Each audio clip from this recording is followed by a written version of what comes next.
নমস্কার বন্ধুরা, আপনারা সবাই দেখছেন সরকারি সংবাদ ইউটিউব চ্যানেল।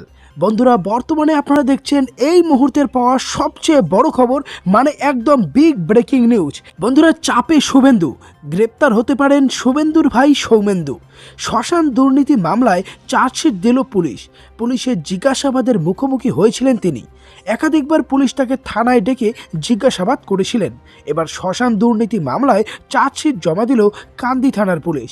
বিজেপির কাঁথি সাংগঠনিক জেলার অন্যতম সাধারণ সম্পাদক তথা বিরোধী দলনেতা শুভেন্দু অধিকারীর ছোট ভাই সৌমেন্দু অধিকারীর বিরুদ্ধে চার্জশিট জমা দেওয়া হয়েছে। বিজেপিতে যোগ দেওয়ার পরেই এই প্রথম কাঁথির শান্তিকুঞ্জের কোনো সদস্যের বিরুদ্ধে চার্জশিট দিল পুলিশ। আর এখন তা নিয়ে জেলার রাজনীতি সরগরম হয়ে উঠেছে। সৌমেন্দু অধিকারী তৃণমূল কংগ্রেসে থাকাকালীন পুরপ্রধান ছিলেন।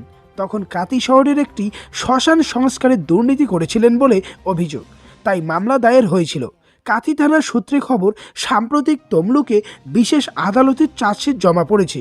সৌমেন্দু ছাড়া কাঁথি পুরসভার sub assistant engineer Dilip Bera এবং ঠিকাদার সতীনাথ দাস অধিকারীর নাম রয়েছে। চার্জশিট নিয়ে সৌমেন্দুর বক্তব্য, যা বলার আদালতে বলবো। আর রাজ্য তৃণমূল কংগ্রেসের পূর্ব মেদিনীপুরের বিশেষ দায়িত্বপ্রাপ্ত নেতা কুণাল ঘোষ বলেন, ওই ঘটনায় দুর্নীতির জোর হয়েছে স্পষ্ট। অভিযুক্ত কেন জেলের বাইরে এখনও আছেন তা আদালতে বলতে পারবে। আমরা চাই যারা দুর্নীতিতে যুক্ত তাদের শাস্তি হোক। সৌমেন্দুর বাড়ির ওদেই এই শ্মশান রয়েছে। তার সংস্কার করতে গিয়েই সরকারি জমিতে স্টল তৈরি করে লক্ষ লক্ষ টাকায় বিক্রিও করা হয় বলে অভিযোগ। এমনকি কাঁথি পৌরসভারও কোষাগারেও সেই টাকার বড় অংশ জমা পড়েনি বলে অভিযোগ। তাই কান্দি থানায় লিখিত অভিযোগ দায়ের করেন অধুনা পুরপ্রধান সুবল মান্না।